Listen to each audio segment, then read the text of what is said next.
It was still dark on the Cunningham Highway, a lonely stretch of road near Carrara in southern Queensland.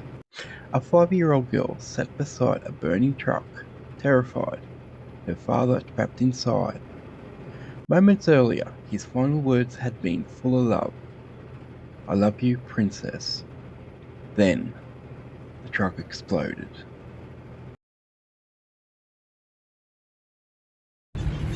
Today, I'm walking through Brisbane's Toowong Cemetery to tell you the story of David Parker, an interstate truck driver, husband, father of 9, whose last act saved his little girl's life.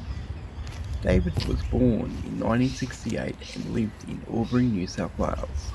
He'd been driving trucks for over 13 years. The road was his world, but his true love was his family. David was loud, funny and loyal. He loved Motley Crue and the Collingwood Football Club. But most of all, he loved being a dad. His daughter, Siobhan, was his shadow, his little princess, who loved nothing more than riding with her dad on the open road. David Parker, my dad, is my hero. On the 24th of April 2008, he went above and beyond to prove that.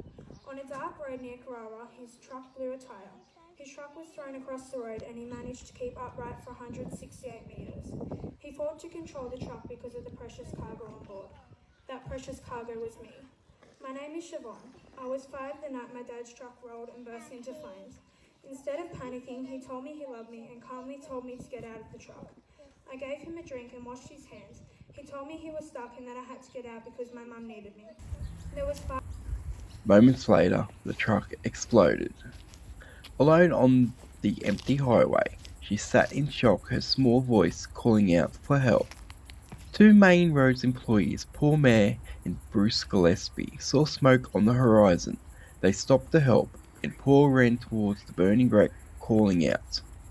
All he heard was a faint little voice. He found Chevy just meters from the truck and carried her away. Moments later, another explosion tore through the wreck. Bruce met them nearby with a passing family in a B-double truck. They wrapped Siobhan in a coat and kept her warm until help arrived. She was taken to Warwick Hospital, then airlifted to Brisbane. 14 hours passed before her mother Amanda could finally reach her. Her daughter was bandaged, stitched and burned, but alive. That morning had begun like any other for Amanda. She was home with the kids on the school holidays, cleaning and getting ready for a family barbecue. David had always messaged around 8 o'clock in the morning, but that morning he didn't. At 10:30, there was a knock on the door. A police officer stood there asking if David Parker lived there. In that moment, her world collapsed. She learned that her husband was gone. His truck had exploded and she didn't even know if her daughter was alive. She screamed, desperate for answers, then demanded to know where her daughter was. All the officer could say was that Siobhan was alive, but her condition was unknown. Within hours, Mandy was on a plane to Brisbane, leaving 5 children behind, still trying to understand that their father was gone. When she arrived, she found the daughter smiling. "Daddy got hurt," Chevy said, "but he told me he loves you." Mandy broke down, torn between relief and heartbreak. Her husband was gone, but he had saved their little girl. In the days that followed, Mandy planned David's funeral. She chose a hilltop grave because he always hated having wet feet. She asked that he be buried with his feet towards the headstone so he'd always be able to see it. After the funeral, Mandy visited his grave every day. It was the only place she felt close to him. Then one day she got a call from the funeral home. During the autopsy, they found something in David's hand, his wedding ring, clenched tight in his fist. It was the only thing that survived the fire, the only thing she had gotten back. Over time, Mandy found strength again. She lived for her children and for David's memory. As for Chevy, she grew up fearless, remembering her father's words and his love. On her primary school graduation, she rode in a truck again, proud and smiling. just as she had done with the dad.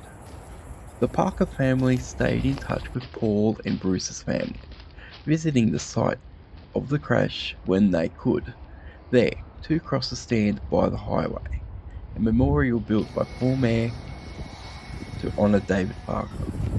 But sadly, in 2024, Bruce Gillespie, one of the men who helped save Siobhan that night, passed away. He'll always be remembered as one of the quiet heroes during that dark morning. Although I'm walking here through Toowong Cemetery, David rests far away at Glenmorris Memorial Gardens in Albury, New South Wales. He was 39. Rest in peace. I love you, Dad.